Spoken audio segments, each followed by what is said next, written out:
नमस्कार दोस्तों, स्वागत है आपका स्टडी फॉर सिविल सर्विसेज में। जैसे स्टडी फॉर सिविल सर्विसेज के छात्र हैं तो ये वाला टेलीग्राम जरूर ज्वाइन करके रखिए। यूट्यूब चैनल में हमारे साथ है तो भी ये वाला टेलीग्राम ज्वाइन करना बहुत ज्यादा जरूरी है। सारे नोटिफिकेशन, सारे अपडेट, सारे मोस्ट इंपोर्टेंट पिक्स, सारा रिवीजन सब कुछ यहाँ पे बताया जाता है। दोस्तों, इंडियन नेशनल मूवमेंट का ये सीक्वेंस लगातार चल रहा था और इसमें हमने कई सारे वीडियो लेक्चर इससे पहले कंप्लीट किए हैं और ये इसी का अगला पार्ट है। तो इससे पहले हमने क्विट इंडिया मूवमेंट को देखना स्टार्ट किया था, यानी अगस्त रिवॉल्यूशन की बात हो रही है 1942। अगस्त में ये शुरू होती है, 8 अगस्त को इसकी घोषणा होती है और गांधी जी जो ऐतिहासिक उनका भाषण है वो मुंबई के ग्वालियर टैंक मैदान से देते हैं, जिसे कि अब अगस्त क्रांति मैदान भी कहा जाता है। और वहाँ से वो जनता का आह्वान करते हैं और उससे कहते हैं कि अब समय आ गया है, मतलब पूरे जनसमूह को ये संबोधित करते हैं और कहते हैं कि अब वो टाइम आ गया है कि आप अपना सब कुछ इसमें झोंक दीजिए। ये यज्ञ शुरू हो रहा है और अगर इसमें हर भारतवासी का योगदान होगा तो आज़ादी निश्चित रूप से मिलेगी, लेकिन इसके लिए सामूहिक प्रयास करना होगा। तो डू और डाई वाली कंडीशन है, यानी या तो अब हम करेंगे या फिर मर जाएंगे, मतलब या तो आज़ादी कर लेंगे और नहीं तो आज़ादी की कोशिश करते हुए शहीद हो जाएंगे, ऐसा गांधी जी का कहना था। उसके बाद आप देखते हैं कि जो क्विट इंडिया मूवमेंट है वो स्टार्ट होता है और बड़े बड़े नेता गिरफ्तार हो जाते हैं। गिरफ्तारियां बहुत बड़े पैमाने पर होती हैं। अंग्रेज ये सोच रहे थे कि जो बड़े वाले लीडर हैं उनको अगर हम अरेस्ट कर लेंगे तो इससे आंदोलन फीका पड़ जाएगा, जो लोग हैं वो दिशा भ्रमित हो जाएंगे, लेकिन ऐसा कुछ होता नहीं है। जो बड़े वाले हैं वो गिरफ्तार होते हैं तो जो नीचे वाले हैं, मतलब उनके पीछे चलने वाले अनुयायी थे, वो यहाँ पर कमान संभाल लेते हैं। कुछ लोग अंडरग्राउंड हो जाते हैं, वहाँ से अपना काम करते हैं और जनता का जो पूरा वर्ग रहता है वो इसके साथ जुड़ जाता है। तो इस आंदोलन को कंट्रोल में करना ये मुश्किल हो जाता है। ये सब चीज़ें होती हैं। अब यहाँ पर कुछ जो पर्सनालिटीज़ थी उन्हें हमने देखा था, जैसे कि इसमें आप देख रहे हैं कि नेताजी सुभाष चंद्र बोस और कैप्टन मोहन सिंह का भी नाम आया है। तो भले ही ये भारत छोड़ो आंदोलन से जुड़े हुए नहीं थे, लेकिन तत्कालीन जो समकालीन यहाँ गतिविधियाँ चल रही थी उसमें बाहर से इनका रोल था। नेताजी सुभाष चंद्र बोस, ये 1939 का जो त्रिपुरी अधिवेशन होता है मध्य प्रदेश वाला कांग्रेस का, वहाँ से फिर कांग्रेस से अलग हो जाते हैं और फॉरवर्ड ब्लॉक की स्थापना करते हैं, क्योंकि गांधी जी के साथ इनके मतभेद रहते हैं, दोनों की विचारधाराएं भिन्न रहती हैं। लेकिन फॉरवर्ड ब्लॉक की स्थापना करने के बाद भी नेताजी को उनकी मंजिल नहीं मिल पाती है जो वास्तव में वो करने वाले थे, जिसके लिए वो बने हुए थे।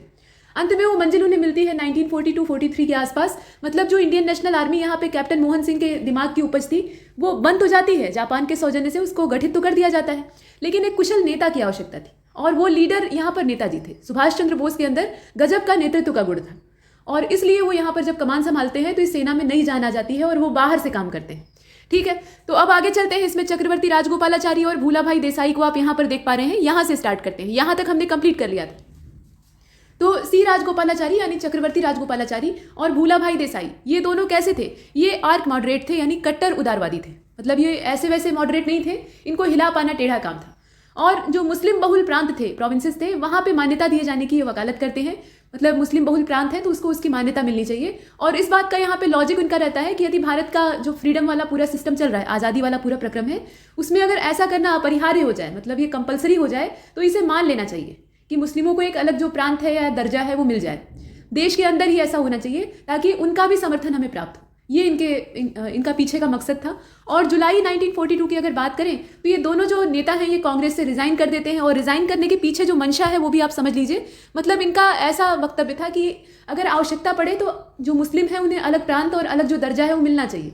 कांग्रेस कतई इसके पक्ष में नहीं थी, कम से कम गांधी जी तो बिल्कुल नहीं थे। वो अंत तक यही चाहते हैं कि ये प्रक्रिया न हो, लेकिन जब अंत में कोई विकल्प नहीं दिखाई देता है तो मानना पड़ता है और पाकिस्तान के रूप में फिर एक बंटवारा होता है। लेकिन यहाँ पर कांग्रेस अभी जो 1942 वाला समय है इसमें कतई राजी नहीं थी और इसीलिए दोनों के बीच में होता है मतभेद और ये यहाँ पे जो इंडियन नेशनल कांग्रेस है उससे इस्तीफा दे देते हैं। इसके बाद आगे चले तो अगला वाला जो है इसमें आप देख रहे हैं ये नाम है केजी मशरूवाला का। केजी मशरूवाला इनका नाम है और इन्होंने महादेव देसाई को जो अरेस्ट किया जाता है उसके बाद हरिजन नाम का जो पेपर था, मतलब यहाँ पे न्यूज़ पेपर था, उसमें 2 बड़े बड़े आर्टिकल लिखे और ये काफ़ी ज़्यादा उत्तेजक थे, उग्र थे। मतलब इनके जो आर्टिकल थे वो एकदम से आग उगलने वाले थे और इस प्रकार का जब ये आर्टिकल लिखेंगे तो आप जानते ही हैं कि क्या होगा। यहाँ पे अंग्रेज एकदम से इनके पीछे पड़ जाएंगे और होता भी यही है। और इनका मकसद क्या था इसके पीछे? तो मकसद वही है कि भारतीयों में राष्ट्र प्रेम की भावनाओं को जागृत करना। और ये जितने भी नेता आप देख रहे हैं इन सभी का वही मकसद है कि भारत के लोग हैं, भारत की जनता है, उसके अंदर देशभक्ति तो है ही है लेकिन सोई हुई है, वो अपनी क्षमताओं को पहचान नहीं रहे हैं। तो उन्हें उनका आवाहन करके जागृत करना ये सबसे मुख्य चीज़ है और यही वो लोग कर रहे थे। इसके बाद आप नीचे केटी भाष्यम को देख रहे हैं। ये छोटे छोटे आपको जो नाम दिखाई दे रहे हैं इनसे प्रश्न बन सकते हैं, तो इन्हें आप ध्यान से देखिएगा। केटी मशरूवाला है, ये केजी मशरूवाला है और ये केटी भाष्यम। तो ये जो केटी भाष्यम है ये क्या है? इनके बारे में अगर देखा जाए तो जो बंगलौर वाला रीजन था, साउथ में बंगलौर वाला जो रीजन था, वहाँ से ये कांग्रेस के लीडर थे, वहाँ से लीड कर रहे थे कांग्रेस को। और कई सारी जो इंडस्ट्रियल यूनियन होती हैं उसके स्टेबलाइजेशन में इनका मेन रोल था, या मेजर रोल आप कह सकते हैं, मेन रोल न भी रहा हो तो भी। मतलब कई सारे औद्योगिक जो संगठन है उसको खड़ा करते हैं। और बहुत सारी स्ट्राइक्स को भी ऑर्गेनाइज करवाते हैं। तो ये ऑर्गेनाइज करते हैं स्ट्राइक्स और इसके अलावा बहुत सारे ऑर्गेनाइजेशन यूनियंस बना के यहाँ आंदोलन को अपना एक नेतृत्व देते हैं। इसके बाद यहाँ पर आप देखें तो सतीश सामंत का नाम आता है, और ये जो सतीश सामंत हैं ये स्थानीय कांग्रेसी नेता थे, कांग्रेसी लीडर थे लोकल तौर पे। और कहाँ के स्थानीय थे ये भी जानना आवश्यक है। तो यहाँ आप देख लीजिए कि ये तामलुक वाला जो क्षेत्र था, मतलब तामलुक जातीय सरकार के पहले सर्वाधिनायक इन्हें कहा जाता था। मतलब कहने का मतलब ये है कि उसके पूरी तरह से सर्वे सर्वा कहे जाते थे। उसकी स्थापना इन्होंने की थी। और उसके बाद आप देखें तो मिदनापुर का जो तामलुक सब डिवीज़न था, मिदनापुर पूरा जो ब्लॉक था उसके अंदर जो तामलुक सब डिवीज़न था उसमें विद्रोही राष्ट्रीय सरकार के गठन की भी इनकी काफ़ी बड़ी भूमिका थी, उसमें भी अपना मेन रोल प्ले करते हैं। तो ये सब इनकी बातें। इसके बाद आप नीचे मातंगिनी हजारा को देख रहे हैं, ये अच्छा नाम है। तो मातंगिनी हजारा ये तामलुक की एक महिला थी, ये नाम से भी स्पष्ट है मातंगिनी, तो इसका मतलब है कि मातंगिनी अच्छा ये दुर्गा का पर्यायवाची होता है। देवी दुर्गा को मातंगिनी या मातंगी भी कहा जाता है। ठीक, तो यहाँ पर आप देखें तो मातंगिनी हजारा ये 73 साल की वृद्ध महिला थी। कैसी थी? पीजेंट विडो थी, मतलब ये कृषक विधवा थी, किसान की विधवा थी। और इनकी अवस्था जरा देखिएगा, 73 साल। और तामलुक क्षेत्र इनका था। Was killed in violence on September 29, 1942 when the नीचे आप देखिए यहाँ पे सुतहाटा जो पुलिस स्टेशन था, ये जगह का नाम भी आपको याद रखना चाहिए क्योंकि यूपीपीसीएस का कोई ठिकाना नहीं है, कैसे कैसे प्रश्न पूछ लेगा, वो भी हिस्ट्री वाले रीजन में कुछ कहा नहीं जा सकता। फिलहाल तो ये मातंगिनी हजारा को हम लोग देख रहे थे। तो जो सुतहाता वाला या सुतहाती वाला जो पुलिस स्टेशन था वहाँ पे आक्रामक हिंसा होती है। मतलब जो आंदोलनकारी होते हैं वो धावा बोल देते हैं, जैसे स्थानीय सरकार का पूरा जुनून था कि यहाँ पे हम कब्जा करेंगे, अपना झंडा फहराएंगे। तो वही झंडा वगैरह लेके ये उसी मकसद से वहाँ पे जाते हैं। और उन आंदोलनकारियों के दल में ये भी रहती है। 73 साल की अवस्था जो है वो कम नहीं होती है। मतलब सरकार जो है वो 60-62 या अधिकतम 65 में रिटायर कर देती है। नेताओं की कोई बात नहीं, वो तो मरने तक रहते हैं। लेकिन 60-65 की अवस्था में जो रिटायरमेंट की एज होती है वहाँ तक आदमी का सामर्थ्य घट जाता है। मतलब वो एकदम से जो बड़े बड़े काम है उनको करने में सक्षम नहीं रह जाता है। और इनकी अवस्था है 73 साल, यानी मृत्यु की ओर अग्रसर है वैसे भी। और ऐसे में इतनी गजब का जज्बा दिखाना ये बहुत बड़ी बात होती है। और सिर्फ इतना ही नहीं, इसमें ये मारी जाती हैं और इनको गोली लगती है, मतलब अंग्रेज़ों की गोली लगती है। और उसके बाद ये तिरंगे को अपने हाथ में थामे रहती हैं, झुकने नहीं देती हैं, गिरने नहीं देती। बहुत बड़ी चीज़ है ये। तो ऐसा जुनून लोगों के अंदर पैदा हो गया था। मतलब क्या बच्चे, क्या बूढ़े, क्या विधवा, क्या सुहागिन, या क्या महिलाएं, क्या पुरुष, इसमें कोई गिनती नहीं थी। बहुत से तो ऐसे युवा थे जो कि अभी अपना किशोर वय देख रहे थे, मतलब 13-14 साल की अवस्था थी, वो भी इस धावे में इन्वॉल्व हो गए थे। और झंडा डंडा लेके वो सबसे आगे रहते थे और गोलियां खाते थे। बाद में उनकी जो मृत्यु होती थी उसका विरोध जो बाकी नेता हैं वो करते थे। तो ये सिस्टम चल रहा था। पूरा देश जो है वो आज़ादी के रंग में रंग जाता है और अंग्रेज़ों की खटिया खड़ी करने के लिए पीछे लग जाते हैं लोग। इसके बाद आगे चलते हैं। थोड़ा सा जो भारतीय राष्ट्रीय आंदोलन यानी इंडियन नेशनल मूवमेंट है उसको उसी भाव से आप पढ़ेंगे ना, तो ये जितनी घटनाएं हैं ये आपको फैक्ट नहीं लगेंगी। ये लगेगा कि आपके अंदर जागृत हो गई, आपकी आत्मा जो है वो इसके साथ जुड़ गई है। और हर भारतवासी इसके साथ जुड़ा हुआ है, इसमें कोई डाउट नहीं है। और हम सभी भारतीय हैं, ये तो संदेह की बात है ही नहीं है। चलिए देखते हैं। तो यहाँ पर हमने देखा कि ये जो डेट है September 29, 1942, मतलब अगस्त क्रांति है तो अगस्त में शुरू होती है, सितंबर का ये मौसम था, तो ये मारी जाती है। उसके बाद आगे चले तो यहाँ पे लक्ष्मण नायक का नाम आपको दिखाई दे रहा है। लक्ष्मण नायक कौन थे? लक्ष्मण नायक एक बिना पढ़े लिखे ग्रामीण थे, मतलब ये इलिटरेट थे, ये पढ़े लिखे नहीं थे, लेकिन उसके बावजूद इनके अंदर जो देशभक्ति की भावना थी वो कूट कूट कर भरी हुई थी। और कोरापुट वाला जो इलाका है वहाँ पे जो ट्राइबल रीजन था, मतलब कोरापुट में पूरा ट्राइबल रीजन नहीं, कुछ जो छोटा इलाका है वहाँ पे जैम्पोर जमींदारी चल रही थी, मतलब ये लैंडलॉर्डशिप थी। और उसके खिलाफ ये प्रोटेस्ट कर रहे थे। प्रोटेस्ट करने के लिए लोगों को इकट्ठा करते हैं, मतलब वहाँ के जो ट्राइबल पीपुल्स होते हैं उनको कलेक्ट करते हैं। और उनका जो नेतृत्व था उसमें प्रदर्शनकारी काफ़ी हिंसक हो जाते हैं, मतलब ये नेता के तौर पे इनके अंदर बहुत बड़ा गुण रहता है। और पुलिस थाने पर हमला बोल देते हैं। ये देखिए जो भारत छोड़ो आंदोलन है इसमें कॉमन चीज़ दिखाई देती है। जितनी भी सरकारी इमारतें होती हैं, पुलिस स्टेशंस होते हैं, वहाँ पे भीड़ उग्र होकर धावा बोलती है और तिरंगा फहराने की कोशिश करती है। मतलब हर जगह हम अपना झंडा गाड़ रहे हैं, इसका मतलब यह है कि अब अंग्रेज़ों भारत छोड़ दो। तो यहाँ पर ये क्या करते हैं, अपना जो पूरा दल बल रहता है उसको लेकर जाते हैं और पुलिस स्टेशन पर अटैक कर देते हैं, वहाँ तोड़ फोड़ करते हैं। और एक वन संरक्षक जो होता है यानी फॉरेस्ट गार्ड, उसकी हत्या भी हो जाती है। मतलब उसी भीड़ में, उग्र भीड़ में कौन मारता है ये पता नहीं, लेकिन अंग्रेज़ों को एक बहाना मिल जाता है। अंग्रेज़ तो यही खोज ही रहे थे कि भीड़ के हाथों कोई मरे, मतलब उसमें गलती से भी अगर मर गया तो केस चलाया जाए। और उसके बाद 16 नवंबर 1942 की जो डेट है उसमें लक्ष्मण नायक को सूली पर चढ़ा दिया जाता है, मतलब इनके देशभक्ति का इन्हें पुरस्कार मिल जाता है। ये हमने देखा। इसके बाद नाना पाटिल को आप देख रहे हैं जो कि लास्ट इसमें दिखाई दे रहे हैं। तो नाना पाटिल जो है ये रिबिलियन को हेड कर रहे थे या लीड कर रहे थे सतारा वाले रीजन से। सतारा में भी लोकल गवर्नमेंट इस्टेब्लिश होती है, तो ये वाला रीजन जो था ये नाना पाटिल के कब्जे में था और ये भी काफ़ी उग्र होकर विद्रोह करते थे। यहाँ तक हमने जो अलग अलग मूवमेंट्स थे, खास तौर पे हमने देखा स्वदेशी को, उसके अलावा नॉन कॉपरेशन मूवमेंट था, वो असफल हो जाता है। उसके बाद बीच में एक असंतोष का दौर चलता है, फिर सिविल डिसोबीडियंस स्टार्ट होता है, दांडी मार्च और जो साल्ट यहाँ पे सत्याग्रह होता है वो स्टार्ट होता है। उसके बाद फिर बीच में कुछ गैप आता है और उसके बाद क्विट इंडिया मूवमेंट स्टार्ट हो जाता है। मतलब आप देखेंगे कि क्रिप्स प्रस्ताव जो है वो असफल होकर लौटता है मार्च में, और उसके बाद कांग्रेस को या जितने भी बड़े बड़े नेता हैं या देशवासियों को ये पता लग जाता है कि अंग्रेज हमारे हितैषी नहीं है। और ये जो सेकेंड वर्ल्ड वॉर हो रहा है उसमें भारतीयों को ऐसे ही झोंक देना, मतलब भारत के लोगों को उनकी मर्जी के खिलाफ या नेताओं से पूछे बिना ऐसे ही उसमें आंधी में लगा देना और सामने खड़ा करके मरवाना, ये बहुत ही निंदनीय चीज़ थी। तो इससे एक जो भयंकर गुस्सा लोगों के दिमाग में था वो पनपा हुआ, और इसीलिए लोग एकदम कमर कस के टूट पड़ते हैं। और ये क्विट इंडिया मूवमेंट आपको यहाँ पर दिखाई दे रहा है। अब इसके बाद ये जो पीले रंग का बैनर यहाँ नीचे आप देख रहे हैं, इसमें चलते हैं और इसमें लिखा हुआ है कि गवर्नर्स या governor general and viceroy of India. Bharat में जो ईस्ट इंडिया कंपनी का पूरा व्यापार वाला सिस्टम है वो सन 1600 के बाद से एक क्रम से स्टार्ट होता है। मतलब वो भारत में आते हैं, सन 1600 में के आसपास उसकी स्थापना होती है, महारानी का चार्टर उन्हें मिलता है। वहाँ से जब रवाना होते हैं तो अकबर का टाइम पीरियड रहता है। उसके बाद फिर जब यहाँ आते हैं उनके जो राजदूत हैं, अम्बेसडर हैं, तो यहाँ जहांगीर का जो शासनकाल है वो आ चुका रहता है, क्योंकि 1605 का जो समय रहता है उसमें अकबर की डेथ हो जाती है। तो कुल मिलाकर ये सिस्टम था, वहाँ से इनका आगमन होता है, भारत में ये पैर रखते हैं। धीरे धीरे करके इन्हें ये पता लग जाता है कि भारत से वो बहुत ज़्यादा फायदा कमा सकते हैं, और सिर्फ इतना ही नहीं बल्कि यहाँ पर रूल भी कर सकते हैं। शासन अगर करेंगे तो ज़्यादा मुनाफे में रहेंगे। यहाँ राजा बनकर वो रहना चाहते थे, और यहाँ से जितनी भी फायदेमंद चीज़ें थी उसे अपनी मतलब भारत को इन्होंने कॉलोनी बना लिया था, तो यहाँ से जो कॉलोनियल रूल था वो चलाकर शोषण करना चाहते थे। और ये जो एक्सप्लोटेशन है ये जब हद से ज़्यादा बढ़ जाता है तो विरोध होता है, और वही विरोध समय समय पर जो विद्रोह आप देखते हैं उसके तौर पर उभरता है। सबसे पहली जो बड़ी बगावत है वो 1857 में आती है। जो 1857 की क्रांति आप देखते हैं वो भारत का वास्तव में पहला स्वतंत्रता संग्राम था। कोई कुछ भी कहे, कोई भी इतिहासकार उसका क्या मत है इससे कोई मतलब नहीं है, लेकिन सही बात यही।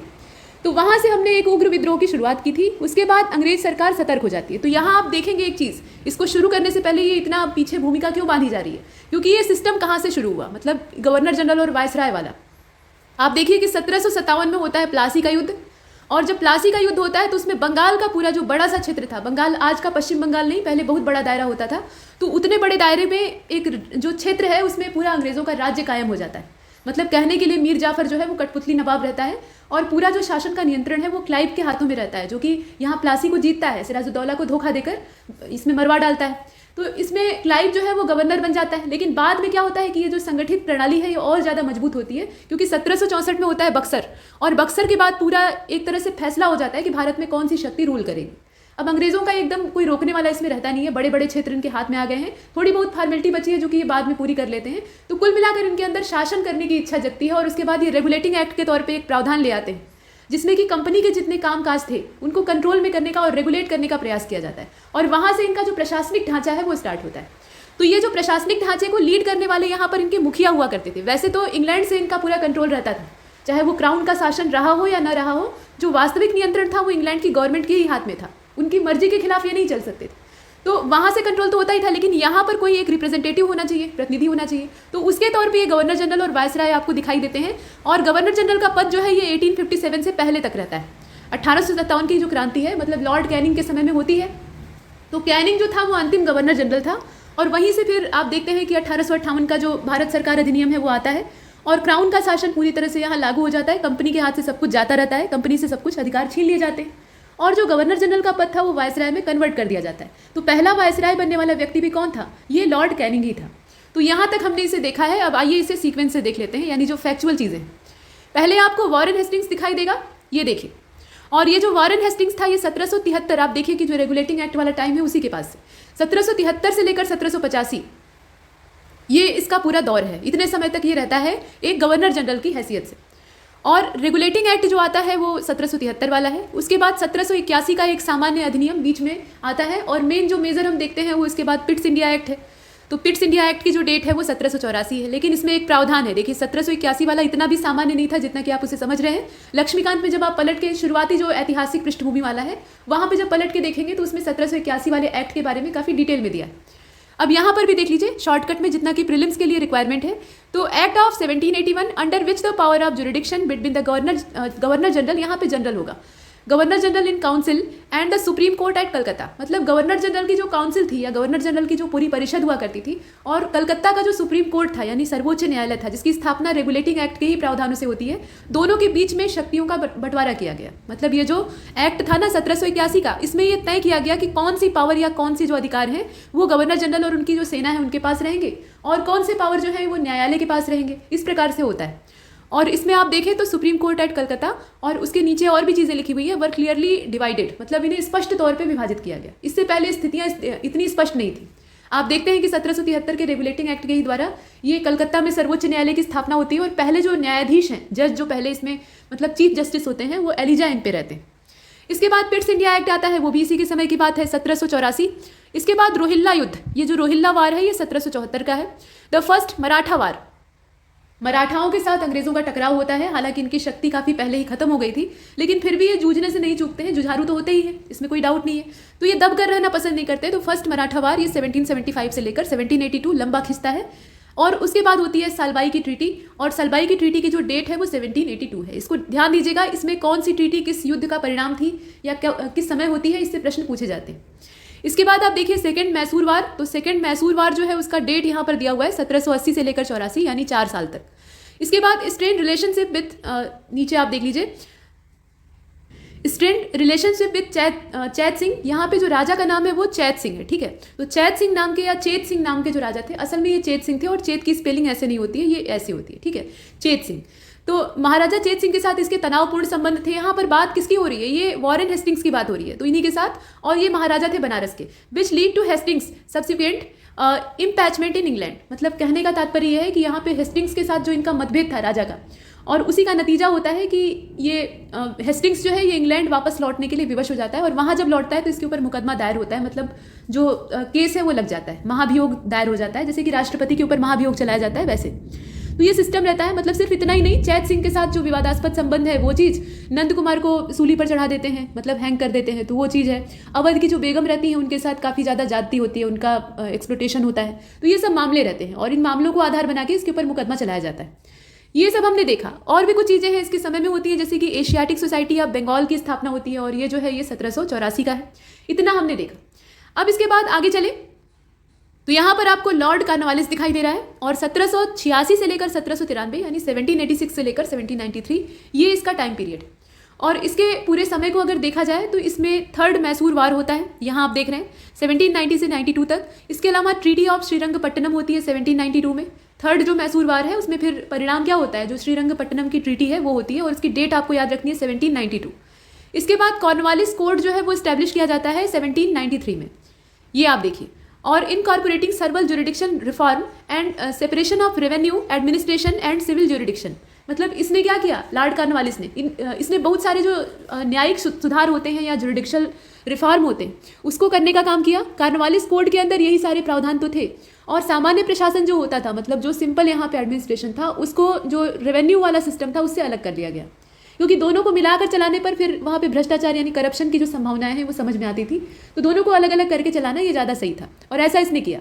इसके अलावा बंगाल में जो परमानेंट सेटलमेंट वाला सिस्टम है वो दिखाई देता है, ये 1793 का है, इस प्रकार से है। और एक चीज़ और है कि जो प्रशासन का यूरोपीकरण है और सिविल सेवाओं की स्टार्टिंग है वो भी इसी के द्वारा होती है। मतलब ये यूरोपियनाइजेशन है एडमिनिस्ट्रेटिव सिस्टम का, और साथ ही साथ जो सिविल सर्विसेज है उनका इंट्रोडक्शन ये कार्नवालिस के समय में ही आता है। तो इसीलिए भारतीय सिविल सेवाओं का पिता ये लॉर्ड कार्नवालिस को कहा जाता है।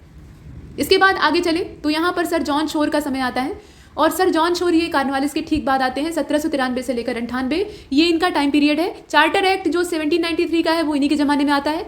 और battle of Khurda between Nizam and Maratha, Nizam और मराठे हमेशा लड़ते रहते थे, तो इनके बीच में जो खुर्दा का युद्ध है ये 1795 में होता है। ये दो महत्वपूर्ण घटनाएं ये जॉन शोर के समय की। इसके बाद लॉर्ड वेलेजली को देखते हैं, सहायक संधि वाला। अच्छा, इसमें एक चीज़ है कि सभी को नहीं देखना है, जो महत्वपूर्ण है उन्हीं को, वैसे आप गिनेंगे तो बहुत सारे, ठीक है। तो लॉर्ड वेलेजली को अगर आप देखें तो 1798 इससे लेकर 1805, मतलब 1798 में आता है, 1805 में जाता है। और इसने क्या किया, सबसे जो इसका महत्वपूर्ण काम था वो सब्सिडियरी अलायंस सिस्टम को इंट्रोड्यूस करना। हालांकि इंट्रोडक्शन पहले ही डुप्ले के द्वारा दे दी गई थी, जो कि एक फ्रेंच गवर्नर था, लेकिन वो इसके प्रयोग में उतना सफल नहीं हो पाता है जितना कि वेलेजली होता है। अंग्रेज जो थे वो फ्रांसीसियों से काफ़ी कुछ सीखते थे, और फ्रेंच लोग जहाँ पे अनसक्सेसफुल हो जाते हैं उन चीज़ों को ये सुधार कर अपने लिए इंप्लीमेंट करते हैं और ये सक्सेसफुल होते हैं। तो वही हाल यहाँ भी है। सब्सिडियरी अलायंस को जब इसने इस्तेमाल किया तो ये सफल होता है कायदे से, और 1798 की ये डेट है। First alliance with Nizam of Hyderabad. आप देख रहे हैं पीछे से ही निजाम और मराठा जो है वो आपस में लड़ रहे हैं। तो निजाम जो हैदराबाद का था वो एक डरपोक इंसान था, मतलब उससे सिर्फ अपने स्वार्थ से मतलब था, और इसका परिचय वो अंत तक देते हैं। मतलब वहाँ की जो निजामशाही होती है वो इतनी असुरक्षा की भावना से ग्रस्त होती है कि आप देखिए कि जब भारत में एकीकरण का प्रोसेस स्टार्ट होता है, मतलब जितनी भी प्रिंसली स्टेट होती हैं उनको भारत संघ में डिसॉल्व किया जाने लगता है, तो उस समय ये एकदम से बाहर खड़ा हो जाता है और यहाँ तक कि पाकिस्तान से मदद मांगने को तैयार हो जाता है। तब जाकर मजबूर होकर यहाँ पर जो मिलिट्री एक्शन है वो लेना पड़ता है, मतलब सैन्य कार्रवाई करनी पड़ती है। इतनी ज़्यादा हिम्मत तो जूनागढ़ वाले ने भी नहीं दिखाई थी, तो ये बहुत बड़ी बात है।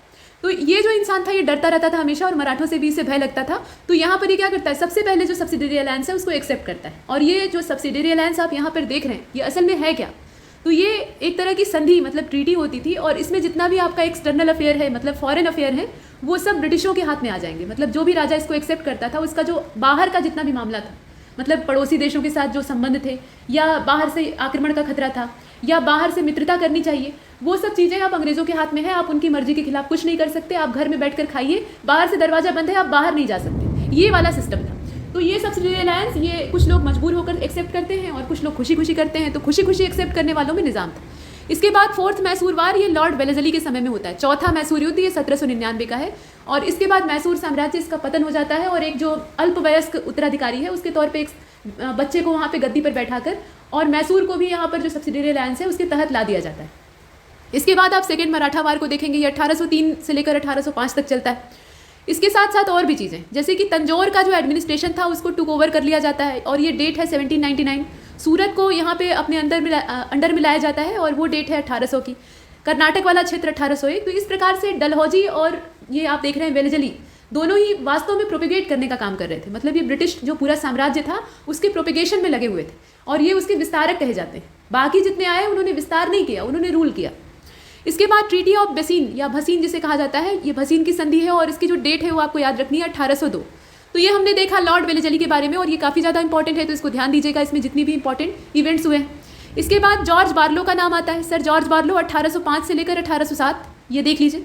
और इनके समय का सिर्फ जो महत्वपूर्ण मतलब एकमात्र महत्वपूर्ण घटना, वैसे छोटी मोटी जो होती है बहुत सारी।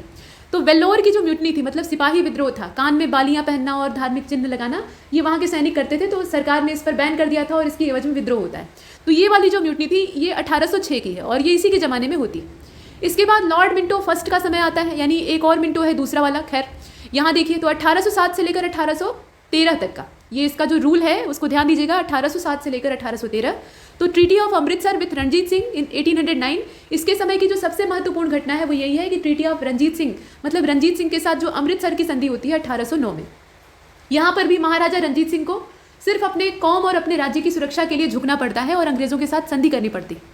इसके बाद लॉर्ड हेस्टिंग्स को आप देखिए 1813 से लेकर 1823, तो एंग्लो नेपाल वार इस समय में होता है और 1814 से लेकर 1816 तक चलता है, मतलब 2 साल का पूरा इसका सिस्टम रहता है। ट्रीटी ऑफ संगोली की संधि होती है एट लास्ट 1816 में और उसके बाद युद्ध वहीं पर समाप्त होता है कुछ समय के लिए।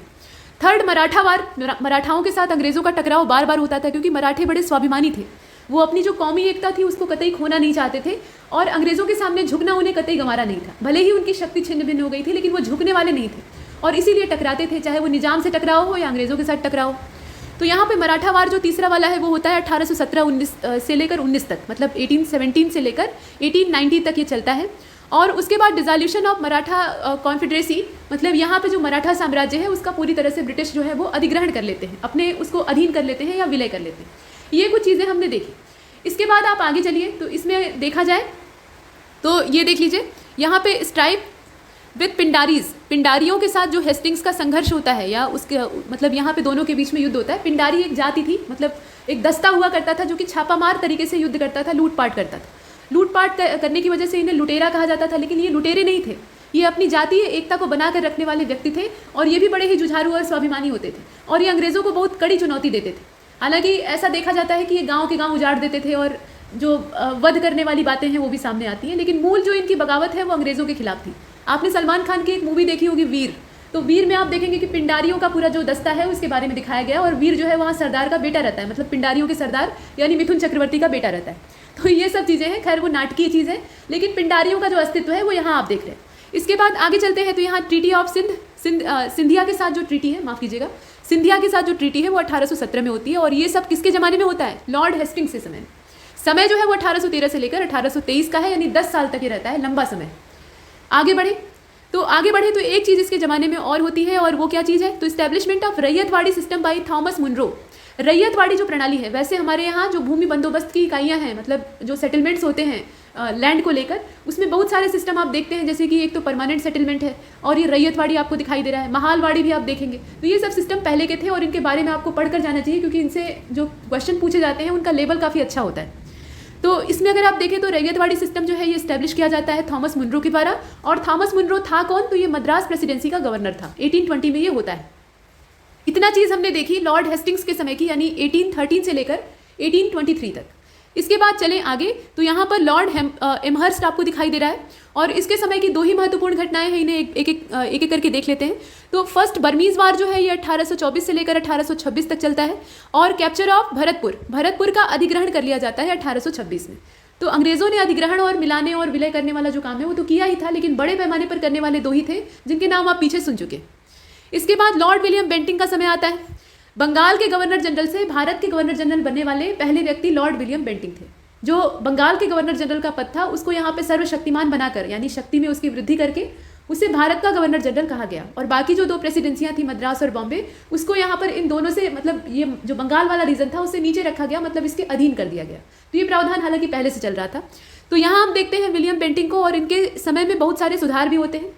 हालांकि कुछ जो है वो दमनकारी नीतियां हैं और अंग्रेज हैं तो भाई शोषण तो करेंगे, एक्सप्लोटेशन इनका मूल स्वभाव था और उसी पर्पज से ये यहाँ पर आए ही थे। लेकिन उसमें से कुछ जो होते थे वो थोड़ा सा रिफॉर्म करने में विश्वास करते थे, सुधार करते थे, और विलियम बेंटिंग उन्हीं में से एक। तो इनका अगर देखा जाए, मतलब आप देख रहे हैं यहाँ पर लॉर्ड विलियम बेंटिंग को, तो सबसे पहले तो जो सती प्रथा यहाँ पे रहती है, मतलब महिलाओं को जिंदा जलाकर मार दिया जाता है और कहा जाता है कि वो सती हो गई, तो ये वाली जो क्रूर प्रथा रहती है इस पर ये बैन करता है और ये सबसे अच्छी बात, इसीलिए हम इन्हें ज़्यादा सम्मान की निगाह से देखते हैं तुलनात्मक रूप से अन्य जो हैं उनके। 1829 में इस पर पाबंदी लगती है। हालांकि ये प्रयास बहुत पहले से चल रहा था। अकबर के समय में आप देखेंगे, अकबर भी जो था वो धार्मिक सहिष्णुता में विश्वास करता था। मतलब अपना फायदा देखने के बाद यहाँ जितने भी रूलर्स बाहर से आए हैं, चाहे वो मुगल हो या अंग्रेज हो, ये सब जो है पहले अपना फायदा देखते थे, उसके बाद तब यहाँ के लोगों का फायदा देखते थे या नहीं देखते थे, दोनों चीज़ें थी। तो अकबर जो था वो भी धार्मिक सहिष्णुता की भावना को इसलिए अपनाता है ताकि यहाँ के जो हिंदू बहुल और अन्य धर्मों के लोग हैं, आबादी है, उसका विश्वास जीत सके और एक महान सम्राट और बड़े साम्राज्य का मालिक बन सके, और वो बनता है, इसीलिए अकबर महान कहा जाता है। खैर, तो यहाँ पर वो सती प्रथा पर एक हद तक पाबंदी लगाने की कोशिश करता है, लेकिन उस समय चूंकि धार्मिक उन्माद बहुत ज़्यादा भड़क न जाए और हिंदुओं की जो कट्टरपंथी यहाँ पे विचारधारा है, मतलब सारे हिंदू कट्टर नहीं थे, लेकिन उसमें से कुछ जो थे वो बड़े ही मतलब धर्माचार्य टाइप के लोग थे, तो वो अपने आप को सर्वा समझते थे। तो उनको नाराज करना ही अकबर की हिम्मत नहीं हुई उसकी, मतलब वो सोचा कि अगर नाराज करेंगे तो फिर बाकी जो कम्युनिटी है वो भी भड़क जाएगी। तो ऐसे में वो एक हद तक ही पाबंदी लगाता है, बहुत स्ट्रिक्टली यहाँ काम नहीं करता है। अंग्रेजों के समय में क्या होता है, लॉर्ड विलियम बेंटिंग जो है ये बहुत कड़ाई से पाबंदी लगाते हैं, मतलब दंड दिया जाएगा, कानूनी प्रावधान कर दिया गया कि भाई सती प्रथा अब नहीं होनी चाहिए। तो जब कानून का डंडा चलता है ना तो अच्छे अच्छों का पसीना छूट जाता है, और वही होता है। फिर यहाँ पर जो धर्म के ठेकेदार हैं, बड़े धन्ना सेठ और धर्माचार्य टाइप के लोग हैं, जो कि अपने आप को भगवान समझकर बैठे हुए हैं और महिलाओं को एकदम से अपने पैर की जूती समझते हैं, तो उनकी एकदम से बोलती बंद हो जाती है। और यहाँ पे सपोर्ट रहता है राजा राममोहन राय का, जो कि खुद एक रिफॉर्मर रहते हैं। यहाँ हमने देखा।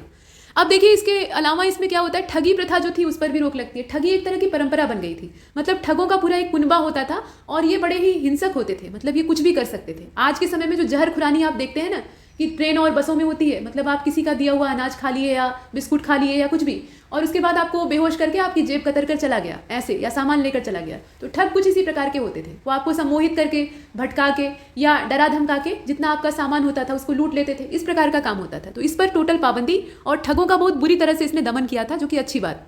चार्टर एक्ट आता है 1833 वाला इसी के समय में। Resolution of 1835 and educational reform and introduction of English as a official language. English को यहाँ पर ऑफिशियल लैंग्वेज का दर्जा दिया जाता है और यहाँ पर जो रिफॉर्म होता है वो एजुकेशन के भी क्षेत्र में होता है, मतलब अंग्रेजी शिक्षा को बढ़ावा देना, ये अंग्रेजों का पर्पस था।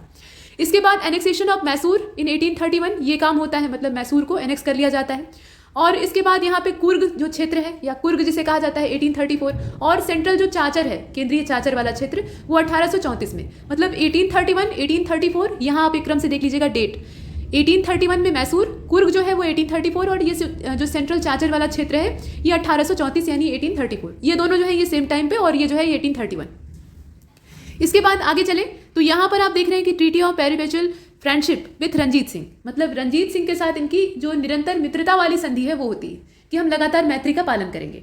और अंत वाला आप देख रहे हैं कि abolition of provincial court of appeal and circuit set up by Cornwallis, appointment यहाँ थोड़ा सा साइड में कट रहा है, इसे इधर कर लीजिए। Appointment of commissioners of revenue and circuit, कहने का मतलब ये है कि आपने पीछे देखा कि कार्नवालिस के समय में जो रेवेन्यू वाला सिस्टम था और जो सिंपल या जनरल एडमिनिस्ट्रेशन वाला सिस्टम था, दोनों को अलग अलग कर दिया जाता है। अब यहाँ पर इस प्रकार के सिस्टम को खत्म किया जाता है। कहने का मतलब ये कि लॉर्ड कार्नवालिस के द्वारा जो प्रांतीय, अपीलीय और भ्रमणकारी न्यायालय थे, भ्रमणकारी का मतलब ये होता है कि वो मूवमेंट करते रहते थे, जहां न्याय की आवश्यकता होती थी वहां पर पहुंच जाते थे, वहां जजों की कुर्सी लग जाती थी और वहां फैसला सुना दिया जाता था। मतलब एक फिक्स प्लेस नहीं था कि आप हाई कोर्ट में जाएंगे, एक जगह पे वो बना हुआ है, वहां पे एक कमरे में आप खड़े होंगे और गीता पर हाथ रखेंगे, उसके बाद योर ऑनर कहेंगे, तो ये सब काम नहीं। मतलब जहां मन हुआ वहीं पर न्याय कर देंगे, वो कोई दिक्कत नहीं। तो इस प्रकार का जो सिस्टम था उस पर इसने पूरी तरह से पाबंदी लगा दी और नया अपना जो सिस्टम है उसको लागू किया। मतलब जो यहाँ पे राजस्व आयुक्त हैं उनको नियुक्त करने का काम किया, तो स्थायी बनाने का जो सिस्टम है वो चलाता है। इसके बाद आगे चले तो यहाँ पे लॉर्ड मेटकाफ आपको दिखाई दे रहे हैं, चार्ल्स मेटकाफ इन्हें कहा जाता है। समय देखिएगा 1835 से लेकर 1836, और न्यू जो प्रेस लॉ है वो रिमूव कर दिया जाता है। मतलब यहाँ पे एक नया प्रेस कानून आता है और उसमें जो रेस्ट्रिक्शंस प्रेस जो भारत में लगते थे, मतलब देशी भाषाओं के समाचार पत्र छापते थे, उन पर जो रेस्ट्रिक्शंस लगी हुई थी उनको रिमूव करने का काम इसमें किया जाता है। तो प्रेस का मुक्तिदाता इसको कहा भी जाता है। इसके बाद लॉर्ड ऑकलैंड का नाम नीचे आ रहा है, तो इनका जो समय है वो देखिएगा 1836 से लेकर 1842, और फर्स्ट अफगान वार 1838 से लेकर 42 तक ये इसी के समय में होता है। और डेथ ऑफ रणजीत सिंह यानी 1839 में रणजीत सिंह की जो मृत्यु हो जाती है वो भी यही समय है, मतलब इसी के ज़माने में होती है। इसके बाद जो अगला है वो नीचे आपको दिखाई दे रहा है, ये लॉर्ड एलनबरो है, और एलनबरो का जो टाइम है वो 1842 से लेकर 44 तक का है, यानी सिर्फ 2 साल का। और इसके समय में 2 महत्वपूर्ण घटनाएं होती हैं। एक तो एनेक्सेशन ऑफ सिंध, मतलब सिंध का विलय कर लिया जाता है, सिंध को अपना जो यहाँ पे ब्रिटिश रूल रहता है उसमें एनेक्स कर लिया जाता है। 1843 की ये डेट है टोटल। दोनों ही 1843 की घटनाएं हैं, दोनों में कोई ज़्यादा फर्क नहीं है। वार विद ग्वालियर, ग्वालियर के साथ युद्ध होता है, मतलब ग्वालियर जो यहाँ पे राजशाही रहती है वो अंग्रेजों से टकराती है, तो दोनों डेट जो है वो 1843। इसके बाद लॉर्ड हार्डिंग फर्स्ट का नाम आता है।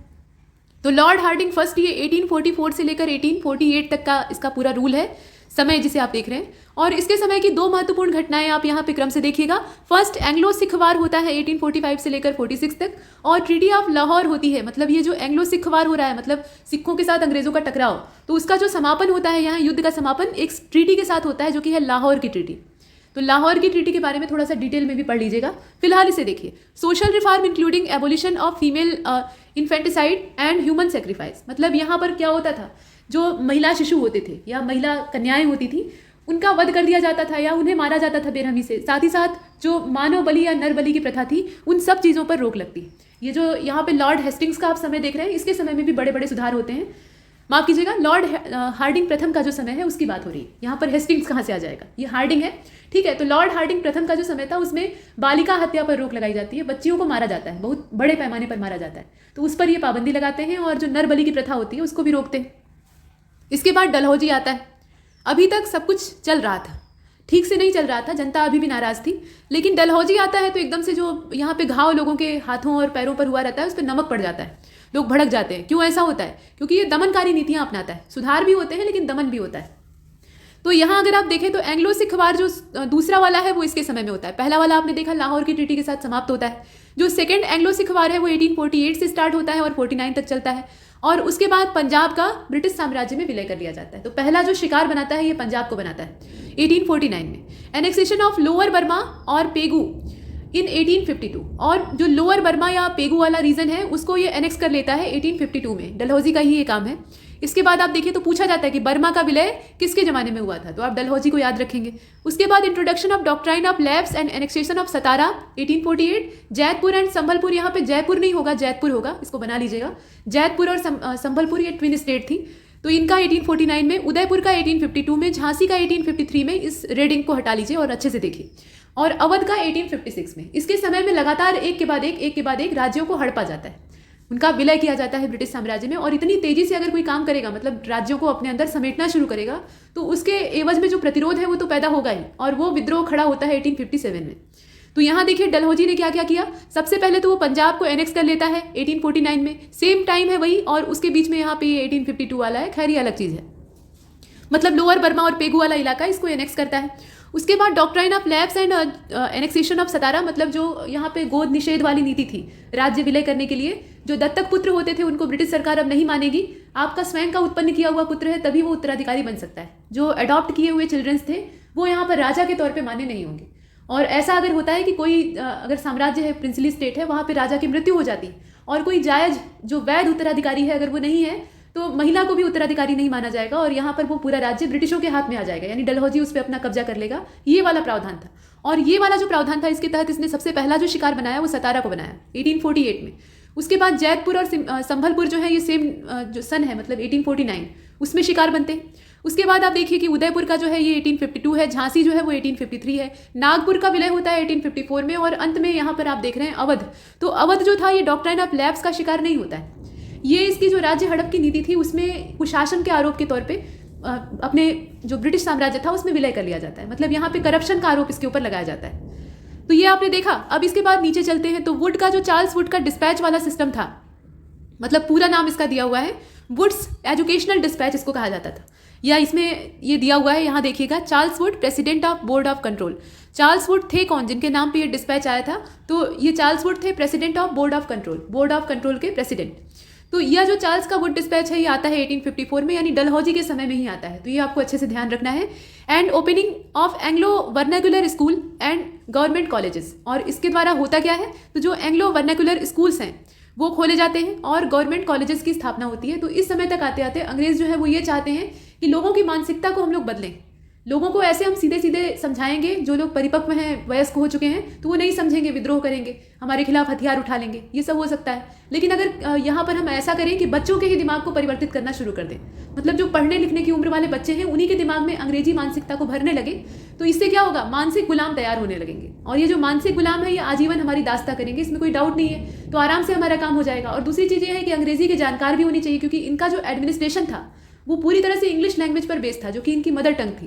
तो ऐसे में इनको एडमिनिस्ट्रेशन अपना यहाँ भारतीय क्षेत्र में फैलाना था, और फैलाने के लिए सिर्फ जो अंग्रेज या यूरोपीय थे वो पर्याप्त नहीं हो रहे थे, भारतीय लोगों का सहयोग चाहिए था, और भारत के लोगों को अंग्रेजी आ नहीं रही थी। तो अंग्रेज क्या कर रहे थे? ये अंग्रेजी सिखाने की कोशिश कर रहे थे, इसके पीछे इनका अपना बेनिफिट है। तो ये चीज़ें आप देख रहे हैं। इसके बाद रेलवे मिनट, ये आप देख लीजिए 1853 का है। इसके बाद laying down the first railway line connecting Bombay and Thane, मतलब आप सुनते हैं ना कि पहली जो रेलवे लाइन है और रेलवे चलाने का काम मुंबई से थाने तक होता है, ये सब 1853 में होता है। टेलीग्राफ की सेवा, मतलब 400 miles of telegraph line of connect Kolkata and Bombay, Madras and Peshawar, मतलब यहाँ पे जो टेलीग्राफ की सेवा है ये स्टार्ट की जाती है, और करीब 4000 मील जो लंबी यहाँ पे टेलीग्राफ लाइन है वो बिछाई जाती है। और इस लाइन में कनेक्ट होने वाले जो क्षेत्र हैं उसमें कलकत्ता है, बॉम्बे है, मद्रास है और पेशावर है, मतलब मेन जो इलाके थे जहाँ पे अंग्रेजों को अपना काम था उनको ये कनेक्ट करते हैं।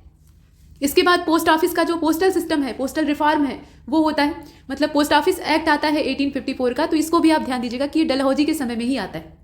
इसके बाद Ganga canal declare open 1854, Ganga canal जो है उसको खुला घोषित कर दिया जाता है या मुक्त घोषित कर दिया जाता है, और वो डेट है 1854।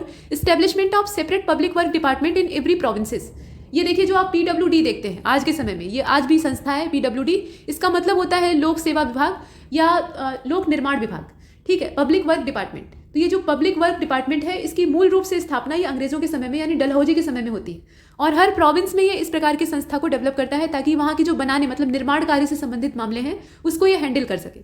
इसके बाद विडो रिमैरिज एक्ट आता है 1856 में। तो डलहौजी ने कुछ अच्छे काम किए, भले ही अपने फायदे के लिए किए, और कुछ जो थे वो बहुत ही बुरे काम थे। दोनों तरह के ये काम करता है, लेकिन कुल मिलाकर इसका परिणाम ये होता है कि लोगों को ये पसंद नहीं आता है, और उस समय के लोग नाराज रहते हैं। जब कैनिंग का समय आता है तो एकदम से यहाँ पे आपस में मंत्रणा स्टार्ट होती है, और उसके बाद फिर क्रांति का प्लान बनाया जाता है और वो रिवॉल्ट भड़क उठता है। तो आइए आगे चलते हैं और कैनिंग को देखते हैं।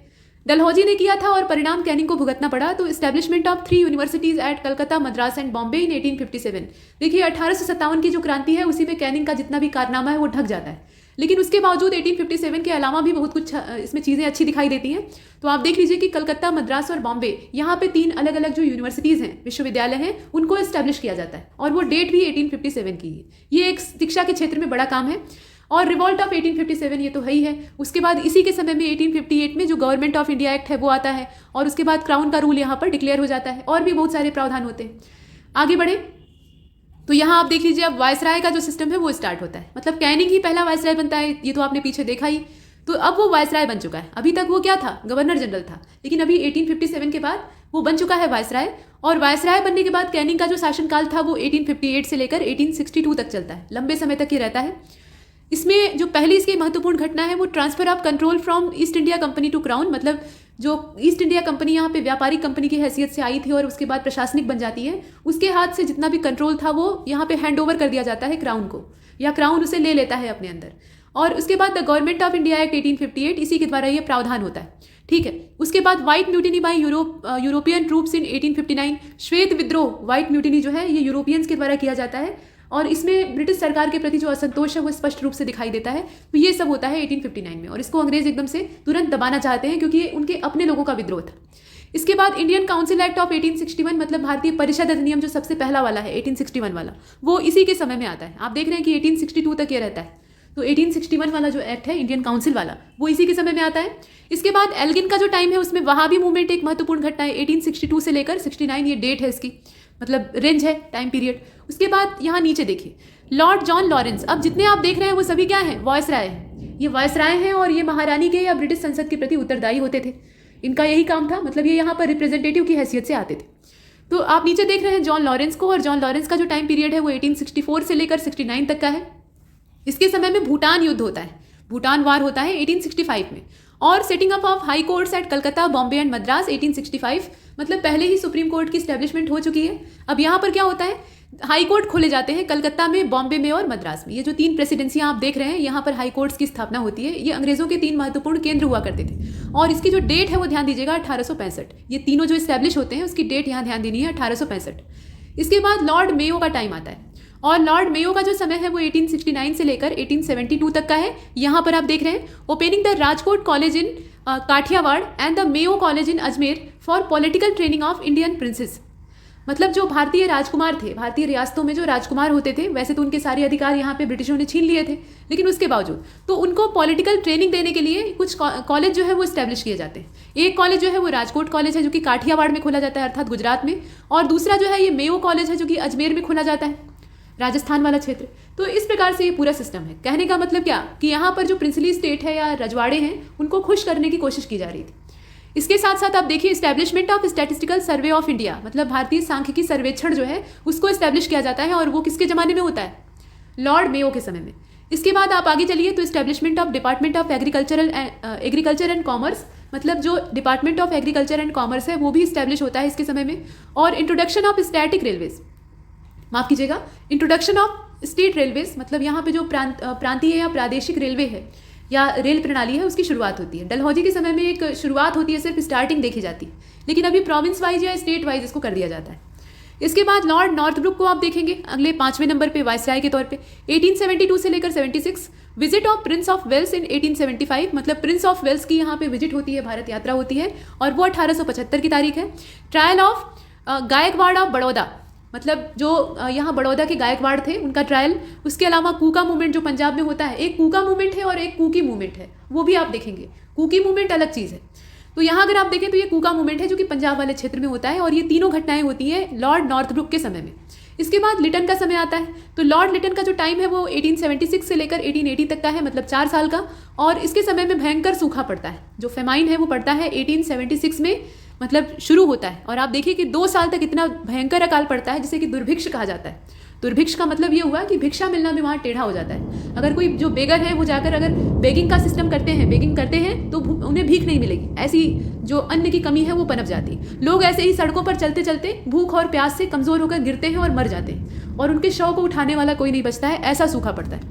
Affecting Madras, Bombay, Mysore, Hyderabad, part of central India and Punjab, appointment of famine commission under the presidency of Richard, यहाँ नीचे आप देख रहे हैं, रिचर्ड स्ट्रेची इन 1878। कहने का मतलब यह है कि ये जो फेमाइन पड़ता है इससे प्रभावित होने वाले क्षेत्रों में मद्रास, बॉम्बे, मैसूर, इलाकों को याद रखना है आपको, और डेट याद रखनी है। तो मद्रास, बॉम्बे, मैसूर, हैदराबाद और सेंट्रल इंडिया के कई सारे पार्ट इससे प्रभावित होते हैं, मतलब एक बड़ा क्षेत्र इससे ग्रसित हो जाता है। और उसके बाद पंजाब भी इसमें आता है। उसके बाद अपॉइंटमेंट ऑफ फेमाइन कमीशन यानी अकाल आयोग की स्थापना होती है कि मतलब अकाल क्यों पड़ा और उसके पीछे जो लोग इतने मारे गए, परेशान हुए, क्या रीज़न था, इन सब की जांच पड़ताल और समीक्षा के लिए फेमाइन कमीशन इस्टेब्लिश होता है। और उसका यहाँ पे जो प्रेसिडेंट रहता है या प्रेसिडेंसी रहती है वो रिचर्ड स्ट्रेची की रहती है, ठीक है। रिचर्ड स्ट्रेची की अध्यक्षता में ये गठित होता है 1878 में।